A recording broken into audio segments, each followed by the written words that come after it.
वज़ीर आला पंजाब हमजा शहबाज ने डिस्ट्रिक्ट लॉ एंड ऑर्डर कमेटियां फाल करने और सिक्योरिटी के इंतजाम सख्त करने की हिदायत जारी की हैं। वज़ीर आला पंजाब हमजा शहबाज इतवार की छुट्टी के बावजूद ऑफिस पहुंचे और आला सतह के इजलास की सदारत की। इजलास में ईद उल फितर पर अमन और अमान के इंतजाम का जायजा लिया गया। इस मौके पर हमजा शहबाज ने चांद रात और ईद के इज्तिमात की फुल प्रूफ सिक्योरिटी यकीनी बनाने की हिदायत की। वज़ीर आला ने वन व्हीलिंग रोकने और खिलाफ वर्जी करने वालों के खिलाफ मुअस्सर कार्रवाई का भी हुक्म दिया। उन्होंने वाज़ेह किया है कि अवाम के जान-ओ-माल के तहफ़्फ़ुज़ पर कोई समझौता नहीं होगा।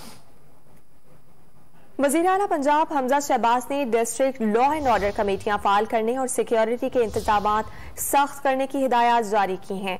वज़ीर आला पंजाब हमजा शहबाज इतवार की छुट्टी के बावजूद ऑफिस पहुंचे और आला सतह के इजलास की सदारत की। इजलास में ईद उल फितर पर अमन और अमान के इंतजाम का जायजा लिया गया। इस मौके पर हमजा शहबाज ने चांद रात और ईद के इज्तिमात की फुल प्रूफ सिक्योरिटी यकीनी बनाने की हिदायत की। वज़ीर आला ने वन व्हीलिंग रोकने और खिलाफ वर्जी करने वालों के खिलाफ मुअस्सर कार्रवाई का भी हुक्म दिया। उन्होंने वाज़ेह किया है कि अवाम के जान-ओ-माल के तहफ़्फ़ुज़ पर कोई समझौता नहीं होगा।